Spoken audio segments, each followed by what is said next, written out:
Okay, welcome everyone. Hello friends, colleagues, and postgraduate students. Welcome to the fifth seminar in our series. This is the Humanities Religious Studies Research Collective. My name is Milad Milani, and today's speaker is my good friend and longtime colleague, Vassilios Adrahtas. As always, before we begin, I'd like to acknowledge the traditional custodians of country throughout Australia and their connections to land, sea, and community. I am on Darug land, and I pay my respects to their elders, past and present, and extend that respect to all Aboriginal and Torres Strait Islander peoples present today. Now, Vassilios, my dear friend, is Greek. I am, as you might know, Persian. We don't always see eye to eye, but that's a small thing when we share in common our deep passion for the study of religion. And we have had some beautiful discussions and some very, very excited conversations. After all, I say, how could the study of religion truly be impartial? Now, here's some food for thought for us as we move forward in our program and as we navigate the terrain of religious studies in this series. A little bit about Vassilios. Vassilios is a core member of the Religious Studies Collective. He holds a PhD in the Sociology of Religion from Pantheon University of Social and Political Sciences in Athens, Greece, and a PhD in Studies in Religion from the University of Sydney. His specialization is in the political phenomenology of early Christianity, patristics, Byzantine philosophy, the history of religions, and Indigenous Australian studies.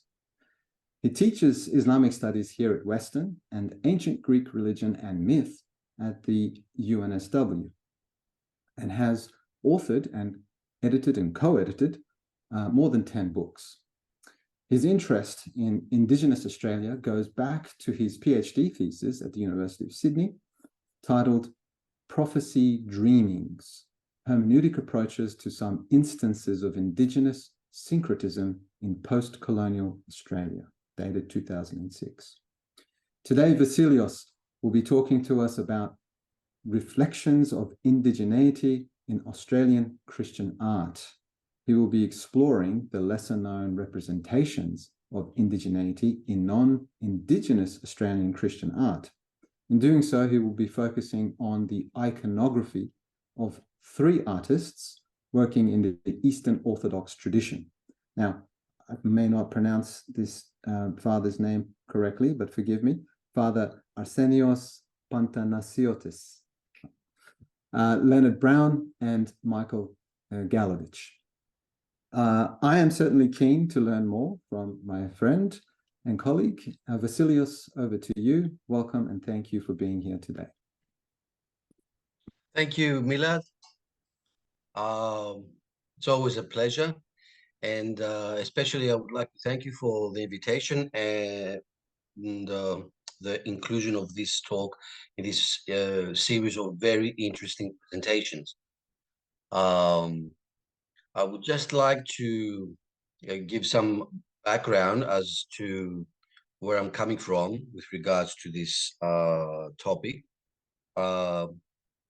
As you already heard, I did my PhD in Indigenous Australian religions, and that was on prophecy dreamings, basically modes of colonial, post-colonial indigenous spirituality that interacted in some way with Christian hierophanics and created new syncretic expression. A big part of that thesis was devoted to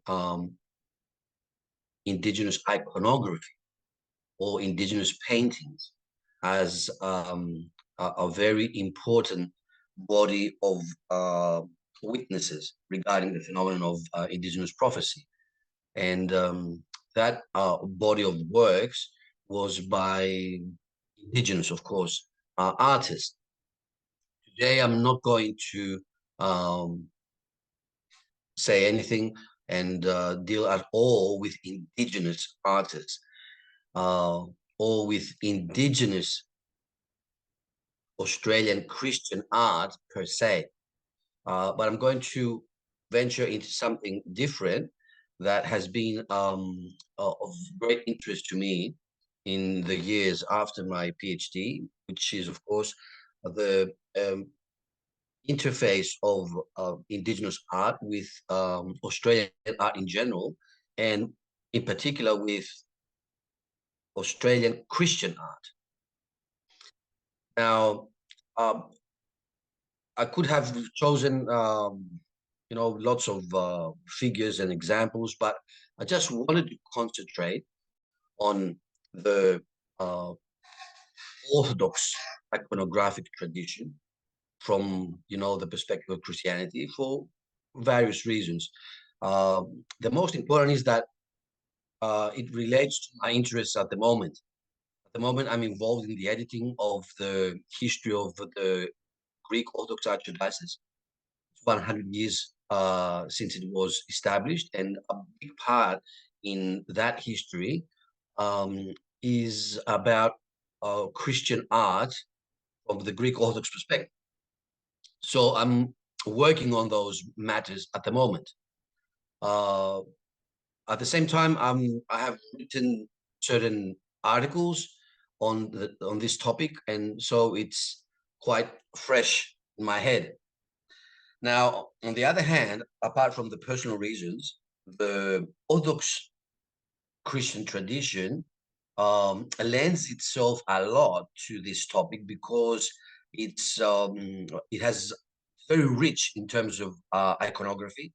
It's very much inclined as a tradition towards the arts. So it sort of came to mind quite naturally. Now,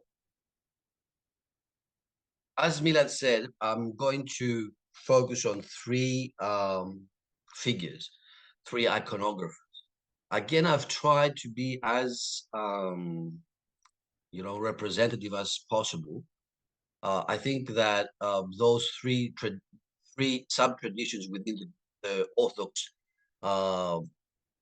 tradition, the Greek, the Serbian, and the Russian, are the most important in terms of the iconographic output that we have in Australia. So Father Arsenios is, of course, a Greek Australian. Michael Galovic is a Serbian Australian.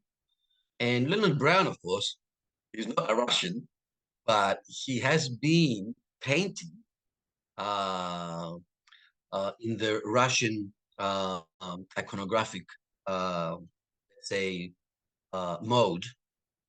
He converted to Russian Orthodoxy quite some years now, and since then he has been, been doing this painting in that mode of the Russian tradition.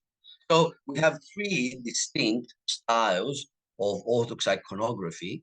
So I think it's fair enough to say that the presentation is going to be representative. Now, all these people are,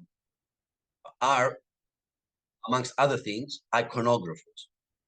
I'm stressing this because you might get a different impression when you see the visuals, the photos I have. Father Arsenios, of course, and I will start with him. He is a Greek Orthodox monk at the monastery of Pantanassa, which is in the Mangrove Mountain region. He has been a monk there for the last 30 years, and he has been involved in painting from very young, very young age. He's from Melbourne. He became a monk 30-something years ago, of course, and he has been producing iconography since then. That's since the early 1990s. But he started incorporating indigenous elements, motifs, and let's say, sensibilities in artistic sense only after 2000. So it's the last 20 something years that this has been his focus in his iconography. And as far as I can say, it has allowed him to create his very, very personal signature. Uh, I will spare the details of the other people as we go into their work. So I keep some sort of unity in the presentations. Let me. This is the first picture I have chosen. Again, these photos you will see of Father Arsenius's works are not exhaustive, of course, and in some cases they are not the. They don't show his, let's say, most potent work. There is a reason for that. I thought that for this presentation, what would be very interesting would be to familiarize you, with the trends that are, at work, operative in the work of the iconographers, instead of giving you, their most full-blown, let's say, works, which are very complicated in terms of the indigeneity reflected. Now, you see here a piece of wood, basically bark, and it has the shape. You can't see it, of course, the way it is, but it has the shape of a kulamon. A kulamon is a piece of wood which is, curved, hollow, and it's used as a sort of basket, to carry taka, food in general. So it's this sort of thing.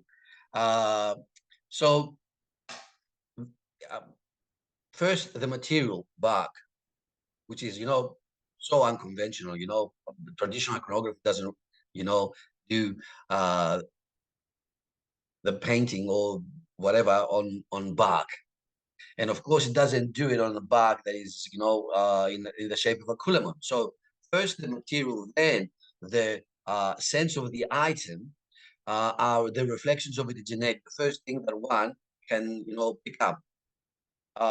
Then the third thing, apart from the material and the sense of the object, is the colors: the red, the black, the white, and the yellow. Now, these are not traditional, uh, um, apart from red and perhaps yellow in the sense of gold. Uh, Otherwise, they're not traditional Orthodox iconographic colors. So the colors are very, very conspicuously speaking about, what the artist is doing. So he's choosing a material, which is, from the land, bark. He's choosing a way to present it, which is, in a columnar fashion. He's shifting his palette to the colors of the of the indigenous painting as we know it, at least during the last 100 years. And he's doing all this in order to present something very, very Greek Orthodox, which is about the Greek Orthodox Easter, the eggs, the Easter eggs. Now, apart, of course, from the crosses and the cross hatchings on the eggs, which are the motifs, the cross hatchings, which come from the northern part of Australia, the Northern Territory, the Yolngu land. Now, apart from that, which is, again, if you pay attention, you can see it. What you probably can't imagine is that what are these eggs alluding to? I think that this is where even the artist, the Father Arsenios, doesn't know. I mean, he's doing this in order to present Greek Orthodox Easter eggs in a indigenous friendly way. But by doing so, he is creating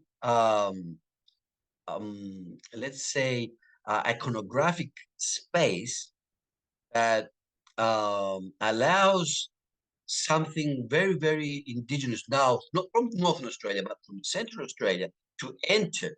And that's the sacred Chiringa. Sacred Chiringas are secret objects uh, that desert people have, and they do acquire the shape of an egg. Now, these sacred Chiringas are very, very important for people all around Uluru. Um, and by presenting the eggs in a way, he would be creating to the minds of indigenous people the perception that these eggs, Easter eggs, sacred, sort of eggs special for this occasion, are very close to what you have sacred and is your own secret objects you call drinkas. So what I want to stress here is that the reflection of indigeneity in the work of Father Arsenius is very, very discreet. It's subtle, and at the same time, it's informed. So these are characteristics that we won't see in the other two artists. And just let me go on because there's lots of pictures that we can see. We have to now you see the cross hatchings of the basket, which is a typical basket, indigenous basket. The X-ray, the bone here, and of course the dot painting. So three different modes of indigenous painting in one work. The multiplication, the miracle, of course, of the bread and the loaves and the fish. And this is about something very, very common in the Orthodox tradition. We call artoklasia, which is, a service done between matins and the liturgy. And when the day is of special importance, there is this small service that connects the two services. And it's about, the blessing of bread that will be, distributed to the faithful after the end of the liturgy. So it's very, very well known, the artoklasia. And he's presenting it in a very, very, very non-Greek way. But, it's for the Greek Orthodox, it would be, impossible not to understand what he's doing, that he's referring to the artoklasia, but at the same time, he's doing it in a very non-Greek way. So you have a very subtle, very very discrete syncretism here.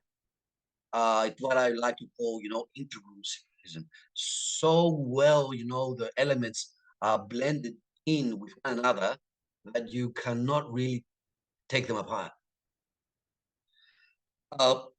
Now, the same, let's say, topic theme we can see here. Now, I have, added this one because it's really important due to the bark that he's using. Now, it's not just about, the previous one was on plain wood. This one is on bark, and it's to be hanged, and this is very, very in itself as material, but also as a mode of installation, is very, very indigenous. So what we see in Father Asensio's work is not just the motifs, not just, the colors, the forms that he chooses, but it's also the materials and the way he, uh, in a way, predetermines the work represented in space. And here you can see the X-ray. This is on tile.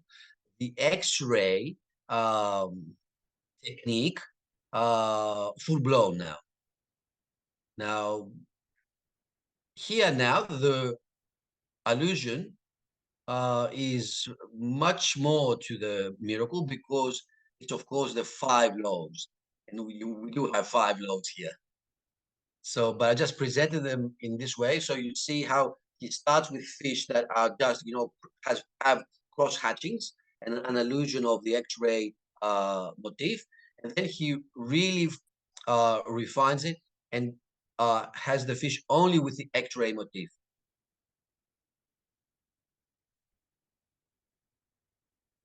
And this is now, again, a combination of the X-ray motif and the cross hatchings. And of course, the cross in the form of an anchor, which is a very ancient Christian symbol. And I think you get the what I'm trying to convey, the evolution, the development of his treatment of a certain topic. Now we go into a very different sort of thing by Father Arsenius. Now, this is, of course, the depiction of Jesus. What probably you cannot imagine at this point, you will see in retrospect when I show you the other pictures as we go on, that this is what I'm talking about, is that this depiction is modeled on what we call in the Orthodox tradition the Mandylion, the traditional depiction of Jesus' face on a handkerchief. Now, it is important because it connected with the other two photos I have in this presentation. But what I want to stress is that it's done on sandstone. Sandstone is very, very important. And it's important because it gives this texture. You see, the halo of Jesus has a texture. And that texture, not just not the color, okay, it's indigenous, but it could be, Orthodox as well. But the texture it has gives a sense, an illusion of cross-hatching, thanks to the sandstone. Materials are very, very important for Father Arsenius. The materials he paints on. So they are an integral part of the indigeneity of the way he understands it and the way he incorporates into his work. Also the colors. He always uses colors from natural pigments, which he collects from the mangrove mountain. Creates the colors himself.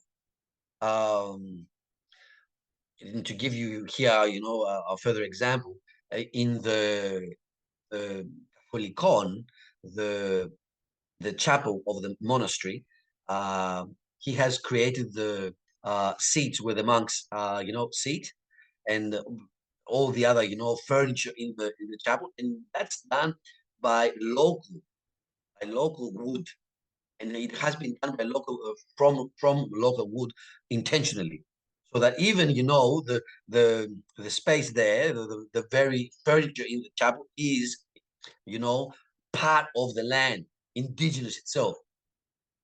Now, apart from this texture, you see more clearly here the cross hatchings on the cross around the halo. Now, this is what happens with this, theme, the Mandylion. Now you have the sense of the Mandylion, the handkerchief, more clearly. And of course, the cross-hatchings are more clear here. The colors. If you see the Mendelian, the depiction in any Orthodox church, you cannot miss the identification. You cannot miss that this is the Mendelian. But at the same time, you would never see it like this. With these colors on this, of course, this is bark. This is bark, and it's, you know, on two sticks, because you can hang it that way. And that's very, very important, because you have to hang it, you know, on a pole. So this is how it evolves, how it develops. And then this is, for me, one of his most integral, mature expressions of the indigenous Mendelian, both in terms of, you know, the execution, the technique, the colors used.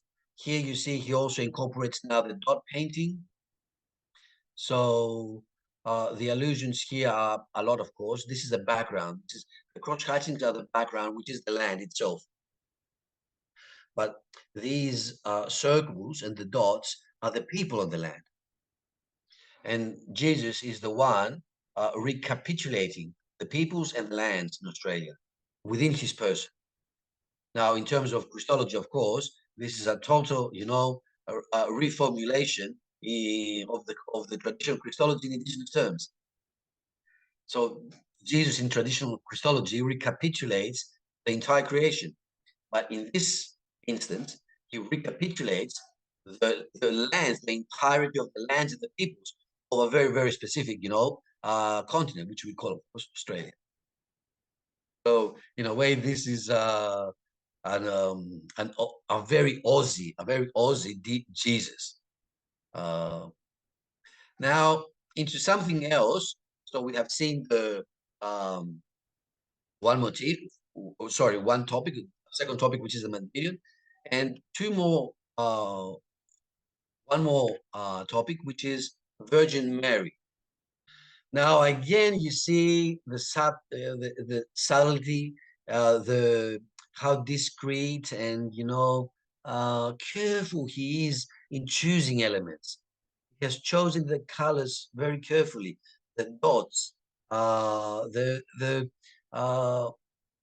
cross-hatching here in the mandorla of Jesus, just perceivable here. So he's been very, very discreet. I know personally Father Assange, of course. I've interviewed him many times. I have asked him many times about these things. Personally, he believes that he's not doing indigenous Christian art. In a sense, he's correct. In a sense, of course, he's not correct. Because I might have chosen to phrase this title of my presentation as Reflections of Indigeneity in Australian Christian art, instead of saying instances of indigenous Christian art, because there might be, you know, some sort of, you know, debate around this. Can people who are not indigenous create indigenous art? That's why I have, you know, opted for the title of phrasing of Reflections of Indigeneity. But from a very, very specific and particular perspective, this is indigenous art in the sense that it's art done by non-indigenous people, to the extent that they indigenize themselves, and to the extent that the art aspires to, you know, be part of the land. But again, Father Asenius is saying that if in the future there's going to be an indigenous Orthodox art, this is going to be done by the indigenous people themselves, who are going possibly going to become Orthodox. It's not going to become. It's not going to happen by me. So I'm not going to, you know, do it. He told me. So this sort of, you know, mentality is expressed in, you know, the I would say it once again, very discreet, subtle, and informed, carefully chosen elements that we see in his art.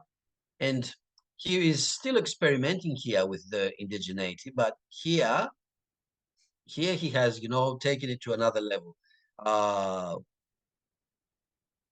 One of his most indigenous icons. So here we see the Virgin Mary as a very, very, very indigenous Virgin Mary. It's the model is the type of this depiction of the Virgin Mary is called glycophilusa. Glycophilusa means the sweet kissing. This is the sweet kissing Virgin Mary. It's a very, very common and very much loved, model of Virgin Mary in the Orthodox tradition. But now you see the background with the crotch hatching, the dot painting, the colors, the allusions of cross hatching on the vestments of Jesus, the clothes of Jesus. Even, this very, very intricate meander on the clothes of the Virgin Mary, which is a very indigenous meander. It's not a Greek one. The way it is formulated. Again on bark. And this is where I should stop, with Father Arsenios. You get the picture. Now we're going to go into the work of Michael Galovic. Now, Michael is, of course, a Serbian. He was born in Belgrade and came to Australia, and he loved the place so much that he, decided to make it his home. He comes from a painting background, and he is very much, trained in the non-religious painting tradition, the secular painting tradition. But apart from that, he's at the same time an iconographer. Now, in the case of Father Arsenios doesn't paint in general. He might do it, but basically he creates icons. Now, Michael Galovic does both. This is, what connects him less with Father Arsenios and more with Leonard Brown. Leonard Brown and Michael Galovic do the same. They paint and they create icons. Now, Michael Galovic emphasizes that the painting and the iconography are two different things, and we shouldn't confuse them. Of course, they are, two different things, but at the same time, they are the same things because both of them are painting. And apart from that, we will see that inherently the work of Michael Galovic, in a way, subverts this very sort of, stark division between painting and iconography. There is a reason. I believe there is a reason why Michael does this. I suppose in a way he does believe that there is such a distinction, a stark distinction, but at the same time, it's something he has, patterned his thought upon, because Orthodox tradition, in many respects, not only in iconography, but in different aspects, Orthodox tradition is very, very conservative. And, when you are sort of, innovative, let's say in artistic terms, iconographic terms, you might be, misunderstood and, targeted and vilified. So from the very beginning, he makes it clear, look, I paint when I paint, and I do icons the traditional good way. So don't be, sort of surprised, or, don't be scandalized with what you will see. However, now, when it comes to the incorporation of indigenous elements, and Michael, I don't know Michael personally, but I've gone through lots of interviews that he has given, and he has given quite a lot. Michael consciously, programmatically, and explicitly in certain works incorporates indigenous elements. It's something that I have to say because when we come to Leonard Brown, the last figure, you will see that this is something that he never says, and he, in a way, really rejects it. That creates some of the logical issues with this presentation, but we will go into that when it comes to that. Now, this, of course, is part of Uluru. It's one of the paintings by Galovich of a set he calls the Uluru set, the Uluru series. Now, if only for the the topic chosen, it's very, very interesting. It's interesting that, in terms of what is he incorporating in terms of indigeneity, he's incorporating perhaps the most iconic Australian indigenous um, um, picture. So this is not something arbitrary or something, that just happened. And he's not painting one or two or three or four paintings. He's painting quite a lot. I think it's around 10. We're going to see only some of them. Now, the type of indigeneity that we find in Michael's work is, again, very, very, in a very, very integral way, connected with the non-indigenous element in his art. But as a whole, it's different from what we have seen from Father Arsenius. Father Arsenius sticks to an incorporation of indigeneity that, in a way, reflects at the same time the religious Orthodox tradition. You never miss that. Here, the work and this type of work in Michael's understanding is non-religious. The series of Uluru is non-religious. Now, this is a very big issue if it's non-religious, because certain of these works um, titled titled in a very, very religious way. So it seems again that Michael is saying something, but at the same time he's taking it back. He's affirming and negating, affirming in words, but negating in practice what he is standing for. I find this very, very interesting. This play of Michael with himself. This is another depiction of Uluru in the same series. What is interesting here is the sun, Uluru on an easel. Now, why is this interesting? Because in many, many icons, especially traditional icons, Orthodox icons, when you depict a saint on this top, usually this top of the icon, there is the hand of God, or not even hand, but rays of divine light and divine grace coming down on the saint, coming down on the theme of the icon. So here we have the sun, and in a way it represents the rays of grace, the divine rays, the rays of the sun coming down on the object.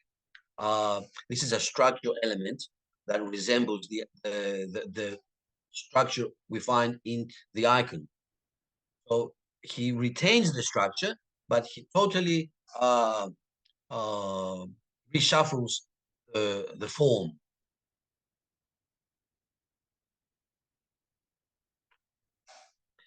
I don't know how much you can see of this. It's the best I could find. It's my precious sunburned country. Again, Uluru. he has a fascination, even an obsession with Uluru. Another topic he is obsessed with is Icarus from Greek mythology, but from what we would call, Australian mythology, Uluru is really his obsession. And this background, the colors, lead us to this. Now, this is Sacred Uluru. This is the title of the painting, Sacred Uluru. You see Uluru here? Of course, these are gold leaves, which of course allude to the iconographic tradition. Always on the traditional iconography, we have a background created with gold leaves, which are pressed on wood. So he uses a very Byzantine technique, in order to effect a very different result in terms of in artistic terms. Of course, sacred Uluru, not just Uluru or golden Uluru or whatever, sacred. So is this non-religious painting? Now, here we have true blue visions. Again, the visions is quite indicative as a term. It's different hues of blue, different, versions of blue. Uluru, of course, is in the middle. But what are these, what are these portions? What are these sectors all over the rock of Uluru? Now, it's a way to depict the lands, the different lands, countries, the sort of units of people, land in Australia. So this, at the same time, division, which is undivided. It's an undivided division. The lands in Australia are autonomous.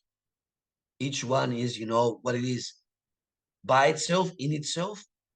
But at the same time, it cannot be that, on its own. It has to be with other lands. So the, in a way, iconic representation of Australia as a set of lands is presented as an undivided division. Now, this undivided division is affected by the use of different versions of blue. And in the middle, you have Uluru, right in the middle, because it's there in the middle, but also, symbolically, it encapsulates the meanings that the iconographer wants to convey. Now, this one is, I think, his most integral expression of the Uluru in the series. Of course, you can see here this one, which is called My Dream Story Icon. He uses the term icon here, although he has presented all these series as non-religious art. In a way, it's non-religious, but in another way, it's quite religious. Now, not only he calls it icon, but it is an icon. It's made as an icon with a frame, like every other portable icon. At the same time, it's you can see the colors of the indigenous flag. So here, the icon is basically a reformulation of the indigenous flag: the red, the black, and the yellow. Of course, now they, in a way, are not just colors in some structural relationship and conveying a certain symbolic message, but at the same time, they are specific entities.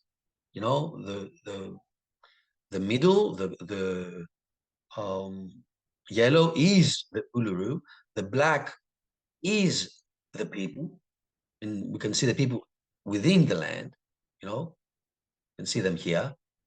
They are part of it, either as, people that have, been massacred, or as people who have been again and again and again part of the land through the life cycles of the people.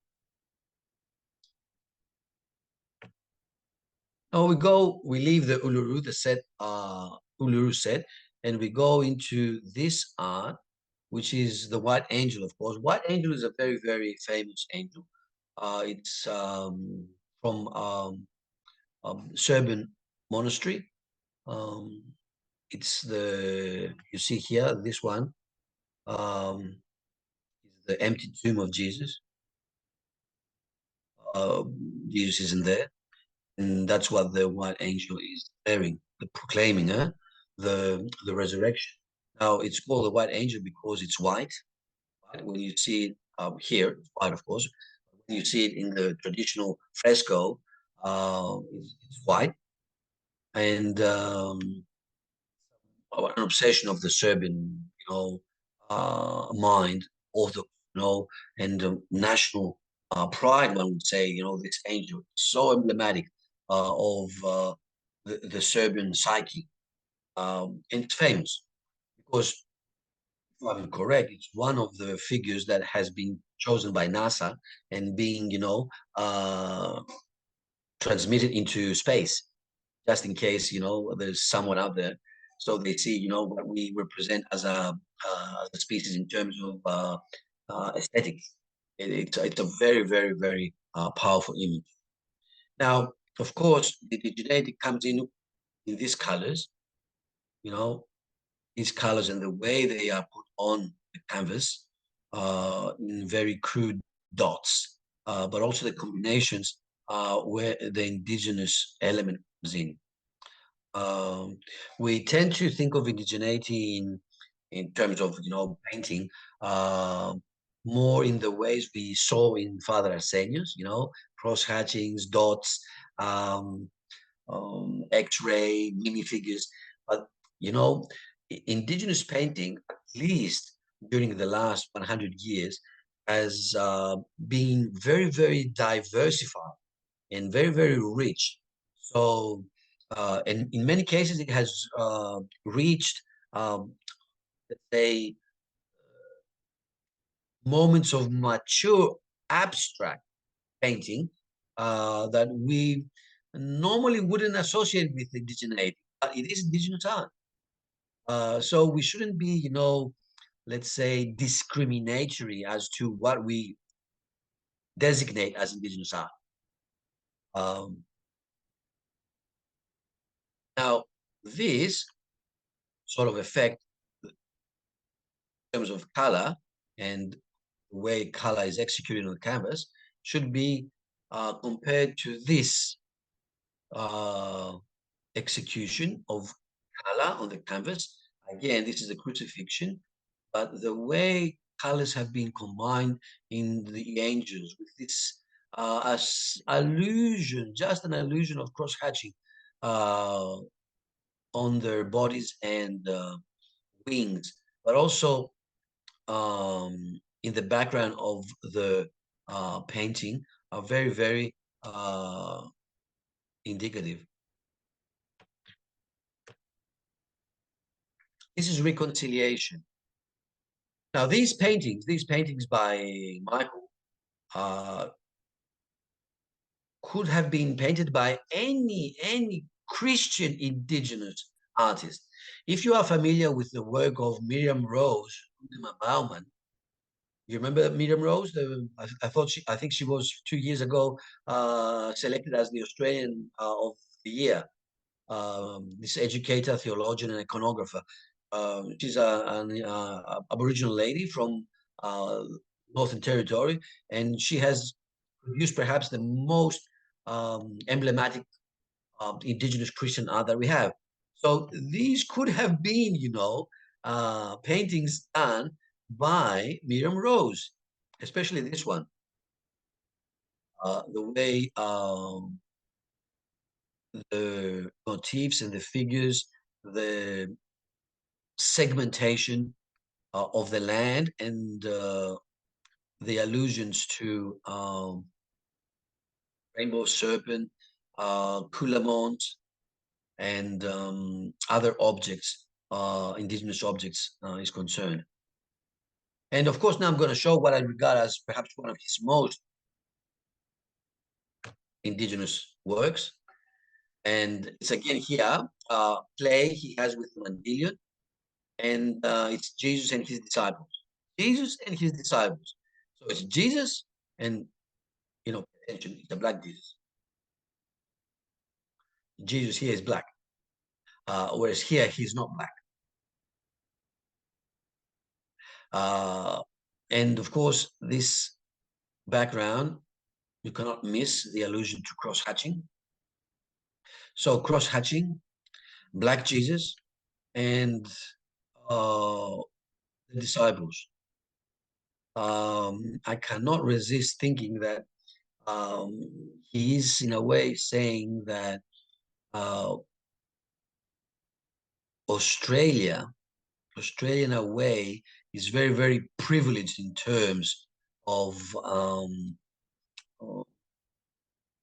its connection, its Christological connection, and it's on this land that all other, disciples of Jesus, all other expressions of Christianity should revolve and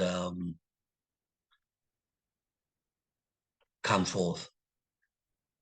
Now, we come to Leonard Brown. Leonard Brown is from Brisbane, born and bred in Brisbane. He lives, however, the last several last years, he lives in Ipswich, an outskirt of Brisbane. He's a very, very, well-known abstract minimalist artist in Australia. He's acclaimed in terms of, in artistic terms, general terms, I mean, he's a master. However, he has been, an iconographer at the same time. He has studied theology. He's very, very knowledgeable in, the theory of the thing. But I won't show you any of his iconographic works because he emphatically says that my work, and he says that for his iconography, but not only for his iconography, has nothing to do with indigenous motifs, nothing to do with indigeneity. I have been, debating this with him many a time. Of course, maintaining the opposite, because I find it very, very difficult for an artist of the caliber of Leonard Brown, who has been, sort of maturing and producing in a mature way as an artist after the mid-80s, not to be in dialogue. I find it very, very difficult to believe that he has not been in dialogue with modern indigenous painting.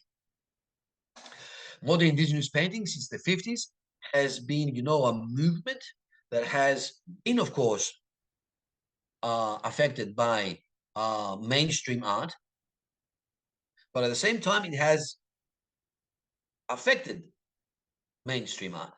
So it's a double-way relationship.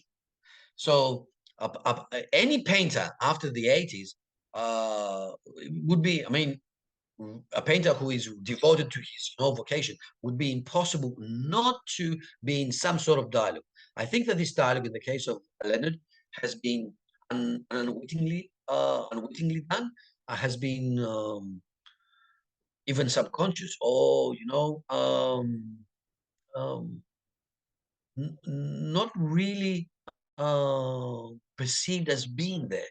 But I think that it has always been there.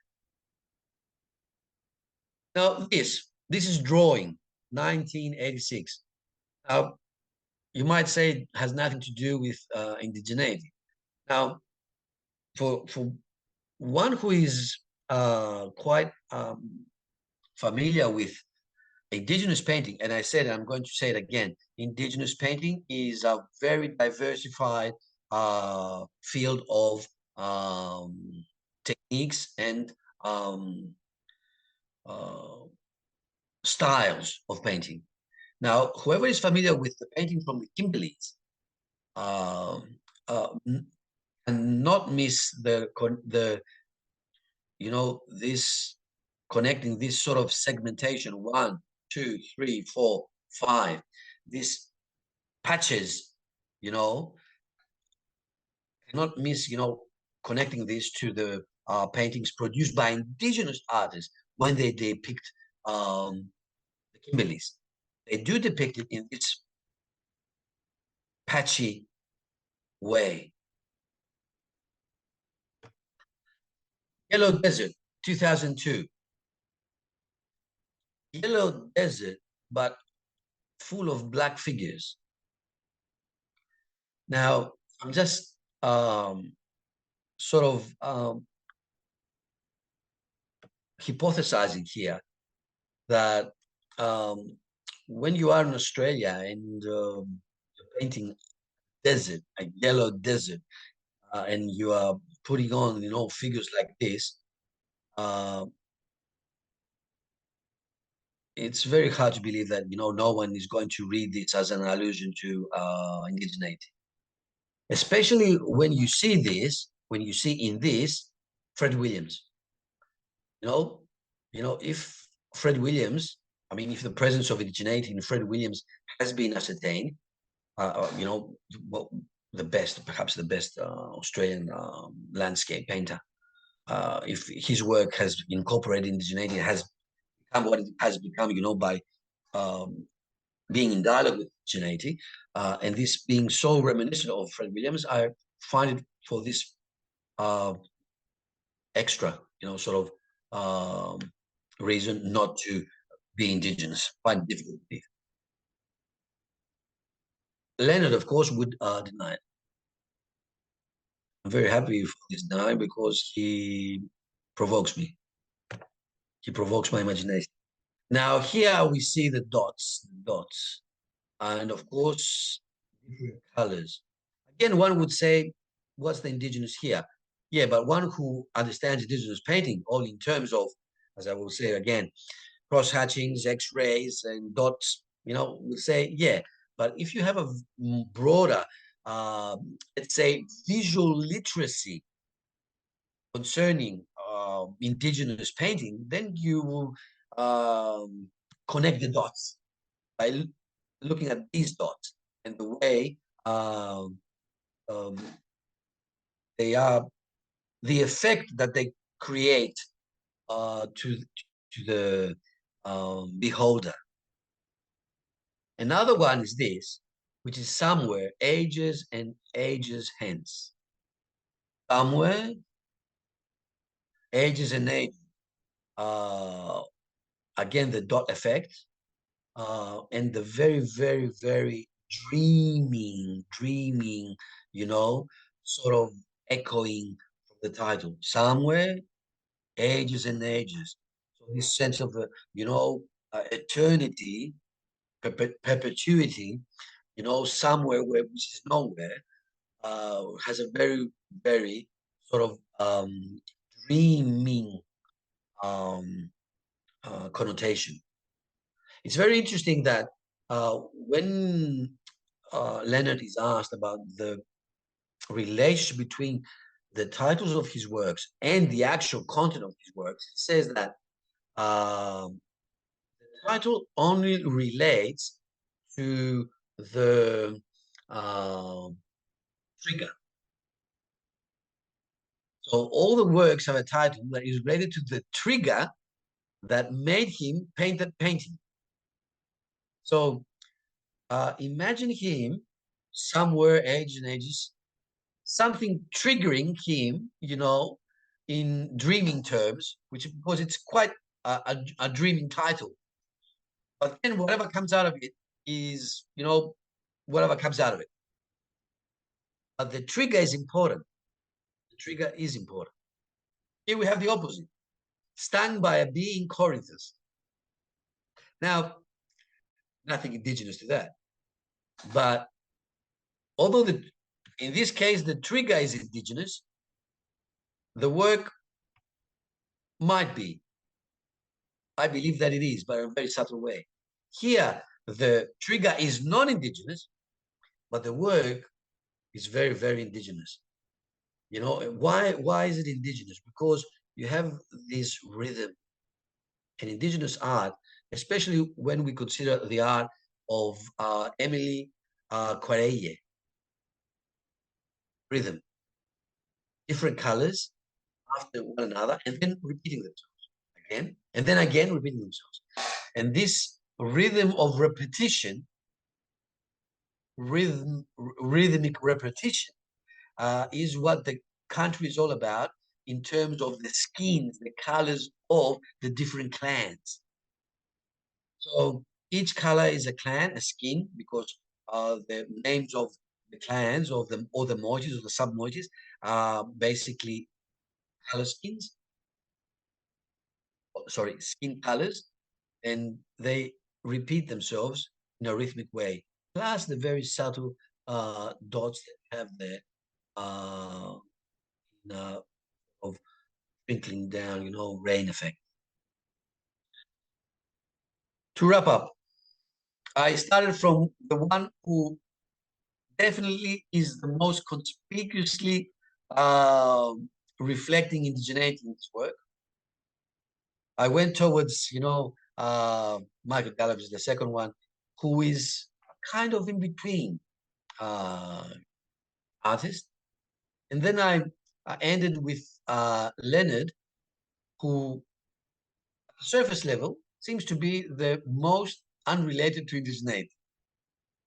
Of course, all this could be read the other way around, because we should not ever forget that an indigenous work of art, on the one hand, is to be understood as indigenous, very, very clear to the non-indigenous audience. Otherwise, why are you going to buy it? You're going to buy it because it's very, very indigenous, and you know you have a fixation with indigenous stuff. You know you're very trendy. You're into this market, and you see, oh, this is indigenous. I'm going to buy it. But then, the most indigenous piece of art is the one that